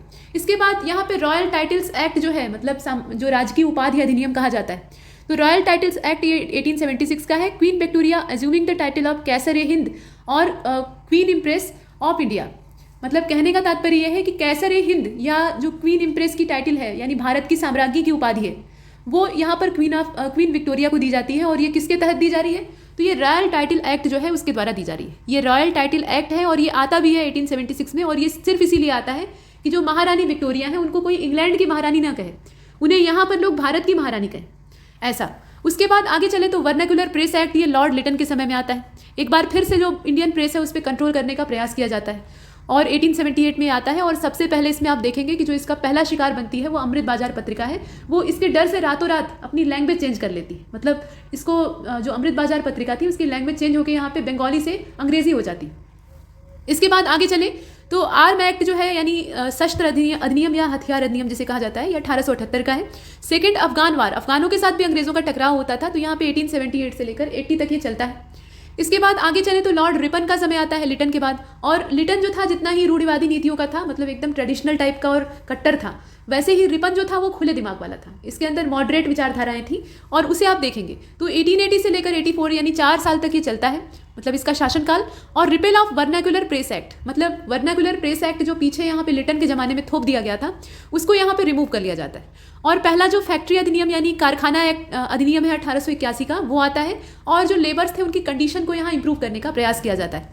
इसके बाद और भी चीज़ें इसके समय में होती हैं, जैसे कि कंटिन्यूएशन ऑफ फाइनेंशियल डिसेंट्रलाइजेशन, मतलब जो फाइनेंशियल डिसेंट्रलाइजेशन था उसको जारी रखा जाता है। Government resolution of on local self government in 1882, ये वाला काम होता है। Appointment of educational commissioner under chairmanship of sir William Hunter in 1882, Hunter commission जो आप देखते हैं। इसके अलावा इल्बर्ट बिल जो कंट्रोवर्सी होती है, इल्बर्ट बिल विवाद आप सुनते हैं, तो वो जो कंट्रोवर्सी है वो इसी के समय में होती है 1883 से लेकर 84। और इस पर यूपीएससी में भी क्वेश्चन पूछे जा चुके हैं, तो इसको काफ़ी अच्छे से देख लीजिएगा। इसके बाद नीचे आप देख रहे हैं रेंडिशन ऑफ मैसूर। तो ये सब जितनी भी घटनाएं हैं या यहाँ पे क्रियाकलाप है ये सब लॉर्ड रिपन के समय में होते हैं। और ज़्यादातर इसकी जो चीज़ें होती हैं या ज़्यादातर मामले होते हैं वो सुधारवादी होते हैं। इसके बाद अब आगे चले तो यहाँ पे लॉर्ड डफरिन आपको दिखाई दे रहा है यहाँ नीचे। और डफरिन के समय में क्या होता है आप जानते ही, ये समय आप देख लीजिए इंडियन नेशनल कांग्रेस की इस्टेब्लिशमेंट का है, मतलब एक राजनीतिक पार्टी के तौर पे कांग्रेस का गठन होता है। और इसके पीछे भी अंग्रेजों की मंशा वही थी कि अपना जो साम्राज्य है उसको हम सुरक्षित करने के लिए दीवार तैयार कर रहे हैं। ठीक है, तो इन्हें देखते हैं। देखिए इनका जो समय था उसमें अगर देखा जाए तो पहला तो थर्ड बर्मा वार होता है और वो 1885 से लेकर 1886 तक होता है।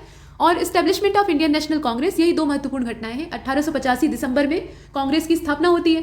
तो ये सारी घटनाओं को देखने के बाद अब लैंसडाउन की ओर चलते हैं। डफरिन खुद ही कहता था कि कांग्रेस जो है वो बस समाप्त ही होने वाली है, बहुत समय तक चलेगी नहीं, इसे हमने बना तो दिया है लेकिन ये चलती है और आज भी चल रही है। और उस समय जो इसका आज़ादी का दौर था उस समय इसने देश की आज़ादी में बहुत बड़ा योगदान भी दिया था। इसके बाद लॉर्ड लैंसडाउन को आप देखेंगे तो 1888 से लेकर 1894 तक इसका टाइम है।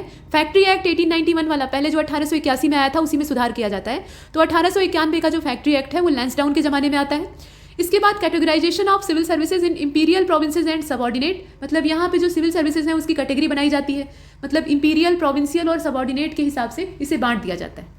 इसके बाद इंडियन काउंसिल एक्ट को आप देखेंगे 1892 वाला, वो इसी के समय में आता है, भारतीय परिषद अधिनियम जिसे कहा जाता है। सेटिंग अप अ डूरंट कमीशन, मतलब यहाँ पे क्या होता है, डूरंट कमीशन की स्टैब्लिशमेंट होती है 1893 में। और ये जो कमीशन होता है ये अफगानिस्तान और भारत के बीच में बॉर्डर को डिसाइड करने के लिए बनाया गया था। इसीलिए भारत और अफगान के बीच में जो बॉर्डर है उसको डूरंट रेखा या डूरंट लाइन कहा जाता है। हालांकि उसका आधा से अधिक हिस्सा इस समय पाकिस्तान ने कब्जे में कर लिया है, मतलब 1947 से ही कब्जे में है और वो पीओके कहलाता है। लेकिन पीओके हो या एफओके हो, वो असल में है तो भारत का ही हिस्सा। पाकिस्तान के चिल्लाने से या चीन के आंख दिखाने से वो ना तो चीन का हो जाएगा ना पाकिस्तान का हो जाएगा, वो हमारा है। ठीक है, तो डूरंट रेखा जो वर्तमान में है वो पहले भी थी और वही मान्य है। तो इसे हम देख रहे हैं, यहाँ पे डूरंट कमीशन जो है अपॉइंट होता है 1893 में। और इसके बाद डूरंट लाइन को यहाँ पे डिफाइन किया जाता है। तो ये लाइन किसके बीच में है आप जानते ही हैं, इंडिया और अफगानिस्तान के बीच में है, now between Pakistan and Afghanistan. तो इसका कुछ हिस्सा अभी भारत के अधिकार में आता है लेकिन कुछ ही, बाकी जो है वो पाकिस्तान के कब्जे वाले कश्मीर में चला गया है। इसके बाद आगे चलते हैं, यहाँ आप देख रहे हैं लॉर्ड एल्गिन सेकेंड का टाइम। और लॉर्ड एल्गिन सेकेंड का जो टाइम है वो 94 मतलब 1894 से लेकर 1899 तक है। इसके समय में यहाँ पर देख लीजिए आप, 2 British officials assassinated by Chapekar brother in 1897। कहने का मतलब यह है कि चापेकर बंधु जो थे महाराष्ट्र के, वो यहाँ पर 2 ब्रिटिश अधिकारियों की हत्या कर देते हैं। और ये जो डेट है ये 1897 की है। तो इस प्रकार से जब मर्डर वगैरह होते हैं तो इसका आरोप बड़े बड़े नेताओं पर लगता है और उसके बाद उन्हें जेल में डाल दिया जाता है। इसके बाद आप लॉर्ड कर्जन को देखेंगे 1899 तक, ये एल्गिन द्वितीय का समय है। उसके बाद कर्जन आता है और कर्जन का जो समय है वो 1899 से लेकर मतलब 1899 से लेकर ये 1905 तक का है। और इसके समय में appointment of police commission in 1902 under sir Andrews Fraser. ये जो सर एंड्रयूज फ्रेजर है, इनके अधीन या इनके सौजन्य से ये पुलिस कमीशन अपॉइंट होता है 1902 में। और इसके बाद कहा गया है कि to review the police administration. इसका जो काम था, इस कमीशन का उद्देश्य क्या था, जो पुलिस एडमिनिस्ट्रेशन यहाँ पे पहले से चल रहा था उसकी रिव्यू करना, उसकी समीक्षा करना। इसके बाद आगे चले तो यहाँ पे अपॉइंटमेंट ऑफ यूनिवर्सिटीज कमीशन, जो विश्वविद्यालय आयोग है, उसकी स्थापना होती है 1902 में। And passing of Indian university act in 1904, मतलब भारतीय विश्वविद्यालय अधिनियम, ये 1904 में आता है। Establishment of department of commerce and industry, मतलब कॉमर्स एंड इंडस्ट्री के लिए एक अलग जो विभाग है उसका गठन होता है। कलकत्ता कॉर्पोरेशन एक्ट आता है 1899 में। एंशियंट मॉन्यूमेंट्स प्रिजर्वेशन एक्ट आता है, मतलब भारतीय जो पुरातत्व की सामग्रियां हैं या धरोहरें हैं उनके संरक्षण से संबंधित अधिनियम, और ये 1904 का है। और यही जो यहाँ अधिनियम आप देख रहे हैं, इसके लिए आपको कर्जन को थैंक यू बोलना चाहिए, क्योंकि ये भारत की विरासतों को संभालने के लिए बहुत हद तक जिम्मेदार है और करता भी है, मतलब एक बड़ा योगदान देता है। बाद में ये भारतीय पुरातत्व सर्वेक्षण की नींव बनता है, मतलब उसका आधार बनता है। तो ये कुछ चीज़ें हैं। इसके बाद पार्टीशन ऑफ बंगाल, जो कि इसके नाम पर सबसे बड़ा कालिक था। इसके बाद कर्जन और किचनकर कंट्रोवर्सी जो आप देखते हैं वो दिखाई देती है। साथ ही साथ यहाँ पे यंग हस्बैंड मिशन को आप देख रहे हैं, जो कि तिब्बत वाले क्षेत्र में 1904 में दिखता है। तो ये पूरा आप इसका टाइम पीरियड देख रहे हैं जो कि कर्जन का था। और कर्जन के समय की जो सबसे महत्वपूर्ण घटना थी वो बंग भंग वाली थी। हालांकि और घटनाएं भी इंपॉर्टेंट यहाँ पे हैं, मतलब इंपॉर्टेंस रखती हैं, लेकिन बंग भंग वाला जो घटनाक्रम था वो इसका अंतिम था। और उसके बाद ये करके चला जाता है। उसके बाद जो आगे वाला सिस्टम है उसमें विरोध दिखाई देता है। यहाँ देखिए मिंटो सेकंड का टाइम है 1905 से लेकर 1910 का। और पॉपुलर यहाँ आप देख रहे हैं जो एंटी पार्टीशन मूवमेंट है वो चलते हैं, वो काफ़ी ज़्यादा पॉपुलराइज होते हैं, मतलब उनका पॉपुलराइजेशन होता है। और स्वदेशी मूवमेंट स्टार्ट होता है। बंग भंग की जो प्रतिक्रिया होती है, रिएक्शन होता है, उसके नतीजे में स्वदेशी मूवमेंट स्टार्ट होता है। Split in Congress in annual session of 1907 इन सूरत, मतलब कांग्रेस में दो धड़े बढ़ जाते हैं, दो अलग अलग इसमें गुट बन जाते हैं। और ये जो गोलबंदी होती है इसमें एक मॉडरेट रहते हैं और एक एक्सट्रीमिस्ट रहते हैं, मतलब एक गर्मपंथी हैं दूसरे नरम वाले हैं। इसके बाद establishment of Muslim League by Aga Khan in 1906। Salimullah और आगा खां, यहाँ पे आगा खां जो थे ये मुस्लिम लीडर थे और सलीमुल्ला जो थे ये नवाब थे। और अंग्रेज़ों की पूरी चाल पीछे थी। मुस्लिम लीग की स्थापना ढाका में होती। ये सारा काम होता है। ये लॉर्ड मिंटो सेकंड का समय है, यानी 1905 से लेकर 10 तक का। इसके बाद लॉर्ड हार्डिंग सेकंड का टाइम आता है। हार्डिंग फर्स्ट को हमने शुरुआत में ही देखा है। तो 1910 से लेकर 1916 तक ये रहता है। और इसी के समय में बंग भंग को रद्द कर दिया जाता है, मतलब पहले के फैसले को वापस ले लिया जाता है, हालांकि आंशिक तौर पे ही। तो creation of Bengal presidency, Bengal presidency का गठन होता है। Like Bombay and Madras in 1911। Transfer of capital, ये ध्यान दीजिएगा, transfer of capital from Calcutta to Delhi, मतलब कलकत्ता से लेकर दिल्ली राजधानी को स्थानांतरित कर दिया जाता है। पहले जो अंग्रेजों का केंद्र हुआ करता था वो कलकत्ता था, अभी उसको शिफ्ट करके दिल्ली पहुंचा दिया जाता है। और ये 1911 का है। इसके अलावा कुछ और चीज़ें हैं इसमें। Establishment of Hindu Mahasabha in 1915 by Madan Mohan Malviya. Madan Mohan Malviya के द्वारा हिंदू महासभा की स्टैब्लिशमेंट होती है 1915 में। और कोरोनेशन दरबार ऑफ किंग जॉर्ज पंचम, मतलब 5th हेल्ड इन दिल्ली 1911, मतलब जॉर्ज पंचम की जो भारत यात्रा है वो होती है। और दिल्ली दरबार का आयोजन किया जाता है 1911 में। और ये अंतिम दिल्ली दरबार था। दिल्ली दरबार 3 बार भारत में ऑर्गेनाइज हुए हैं और ये लास्ट वाला है। यहाँ तक हमने देखा। इसमें बंगाल विभाजन को रद्द करने की घोषणा की जाती है, लेकिन उससे असम और जो बिहार वाला क्षेत्र है वो बाद में निकल जाता है, अलग हो जाता है। इसके बाद लॉर्ड चेम्सफोर्ड का नाम आता है 1916 से लेकर 1921 तक ये रहता है। कहने का मतलब कि इसके समय में खिलाफत वाला मूवमेंट होता है। इसके अलावा असहयोग का भी दौर चलता रहता है। तो ये सारी जो इंपॉर्टेंट चीज़ें हैं वो इसके ज़माने में होती हैं। कांग्रेस का फिर से एक बार जो यहाँ पे यूनाइटेड रूप है वो दिखाई देता है। अब देखिए इसमें formation of Home Rule League by Annie Besant and Tilak in 1916, मतलब सबसे महत्वपूर्ण घटना जो शुरुआती है वो है formation of Home Rule League by Annie Besant and Tilak. मतलब तिलक और जो एनी बेसेंट है उनकी अलग अलग होम रूल लीग ये इस्टेब्लिश होती है 1916 में। और कांग्रेस का लखनऊ सेशन ऑर्गेनाइज किया जाता है 1916 में। और ये जो लखनऊ पैक्ट है ये दिखाई देता है यहाँ पे। और उसके बाद कांग्रेस और मुस्लिम लीग के बीच में ये समझौता होता है। मतलब जो लखनऊ पैक्ट आप देख रहे हैं ये असल में कांग्रेस और मुस्लिम लीग के बीच में समझौता है, जो कि 1916 में होता है। और यहीं पर कांग्रेस का एकीकरण भी हो जाता है, मतलब जो गरम दल था वो आकर कांग्रेस से मिल जाता है। इसके बाद आप देखिए कि फाउंडेशन ऑफ साबरमती आश्रम, अभी गांधी जी भी इसमें इन्वॉल्व हो जाएंगे। आप देख रहे हैं कि ये समय जो है 1916 का है। 1915-16 में गांधी जी भारत में सक्रिय हो जाते हैं। और 1917 में आप चंपारण वाला जो सत्याग्रह वाला सिस्टम है उसको देखते हैं। तो आप देखिए कि यहाँ साबरमती आश्रम की स्थापना होती है 1916 में after Gandhi's return. Launch of Champaran satyagraha in 1916 और Kheda satyagraha in 1918। Satyagraha of Ahmedabad in 1918। यहाँ पर जो डेट दी है ना चंपारण सत्याग्रह की, शुरुआत होती है 1916 में और ये खिंच जाता है 1917 तक। तो जो सफलता का वर्ष है वो 1917 है। ठीक है।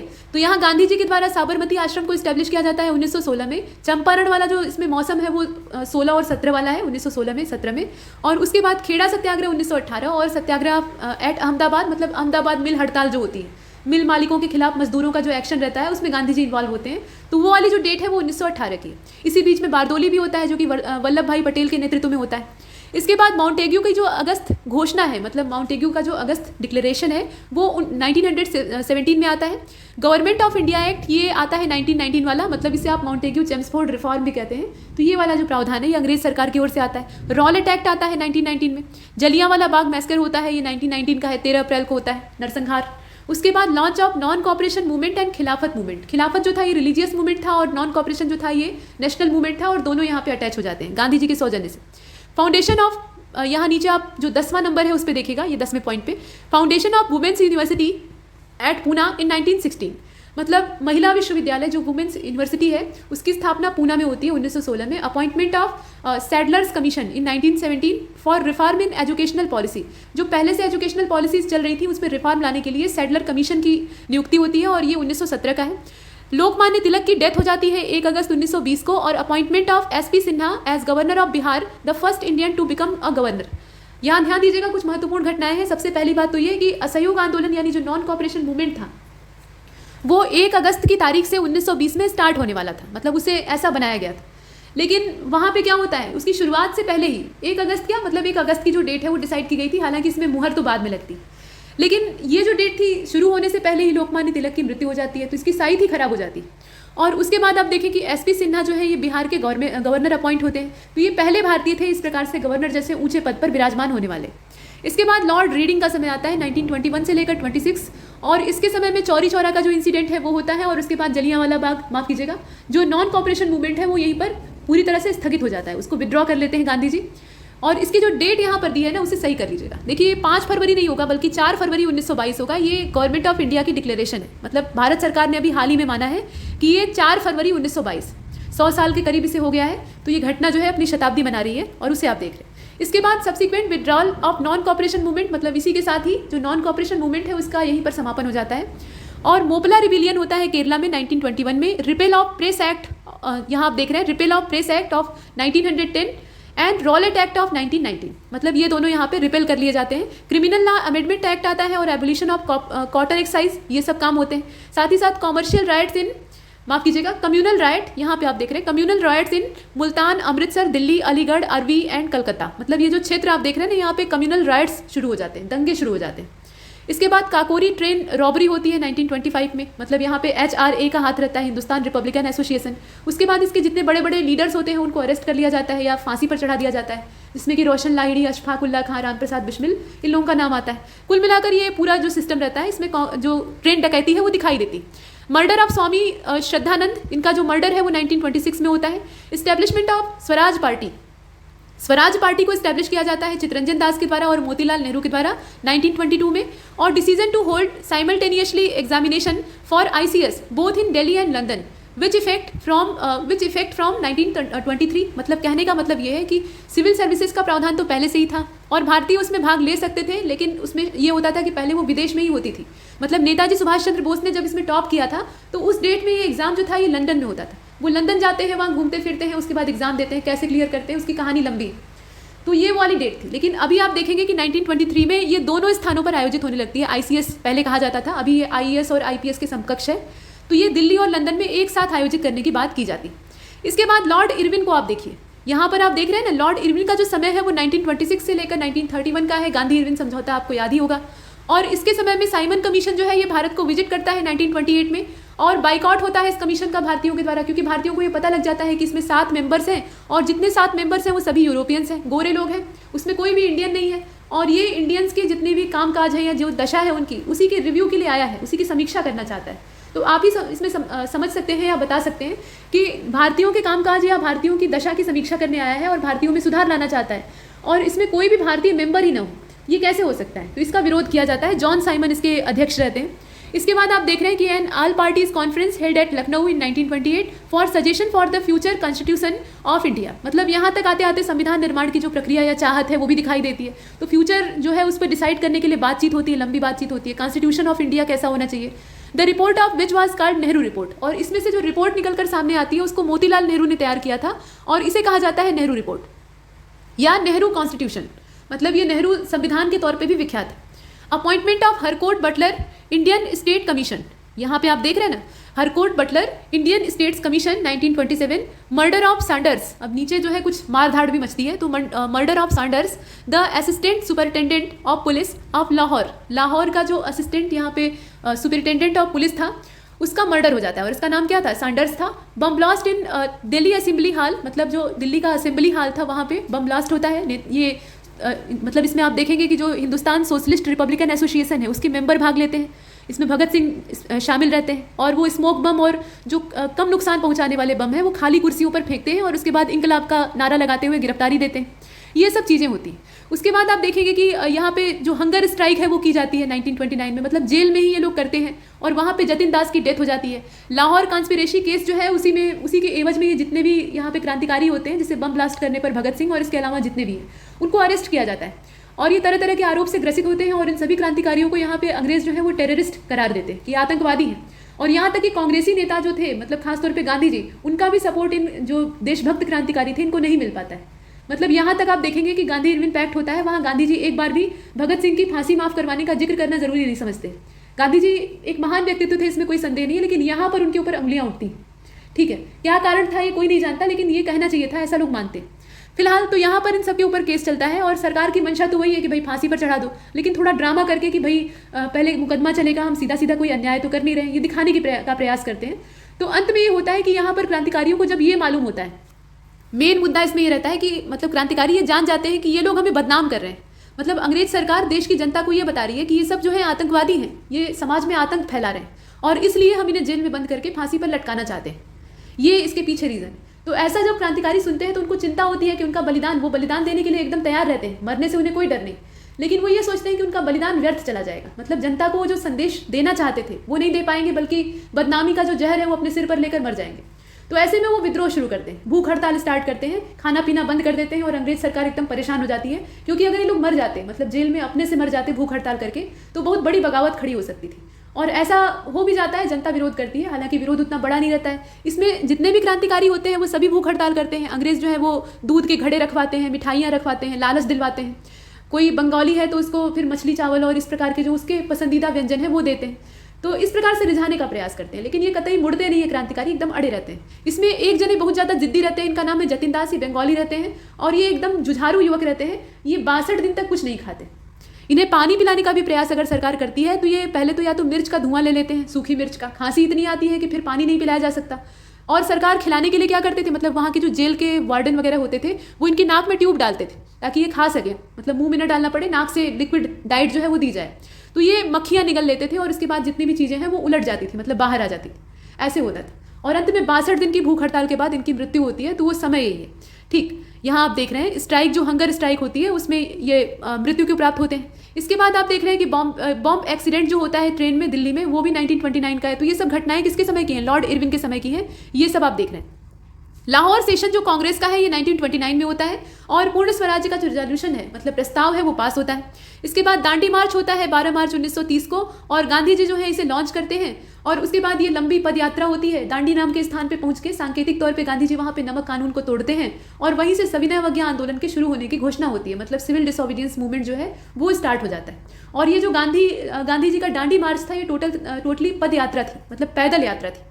इसके बाद आगे चलें तो यहाँ पे boycott of first round table conference in 1930, Gandhi Irwin pact होता है 1931 में और suspension of civil disobedience movement ये 1931 के आसपास ही होता है। कहने का मतलब ये कि जो गांधी इरविन पैक्ट हुआ है उसमें ये शर्त रहती है, ब्रिटिश सरकार की ये शर्त रहती है कि ये जो आपने फैला रखा है, मतलब ये आंदोलन खड़ा कर लिया है, इसको यहीं पर रोक दीजिए और बदले में जितने भी यहाँ पे राजनीतिक बंदी हैं उनको हम रिहा कर देंगे, ऐसी हम मांगे एक्सेप्ट करते हैं। और भी बहुत सारे समझौते होते हैं और बदले में आप राउंड टेबल कॉन्फ्रेंस जो है उसमें हिस्सा लीजिए।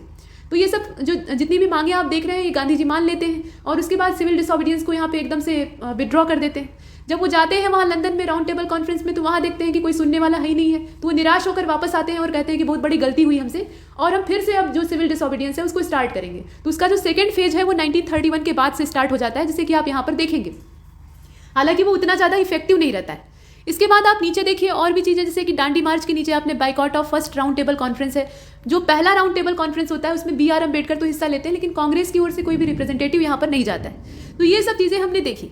अब इसके बाद जो अगला वाला इसमें वायसराय है वो है वेलिंगटन, और वेलिंगटन के बारे में हम लोग देखेंगे अगले लेक्चर में। इसमें इतना ही, 1 घंटे से ज़्यादा का हो रहा है तो सुनने वाले जो है वो उबने लगेंगे। अगर आपको बड़ा वीडियो देखना है तो कंपाइलेशन जो पापा वीडियो आता है उसको देख लीजिएगा। पार्ट वाइज में छोटे छोटे वीडियो ही रहेंगे, 1 घंटे से ज़्यादा नहीं। ठीक है, तो इसमें इतना ही, बाकी जो है वो अगले वीडियो में। और नमस्कार।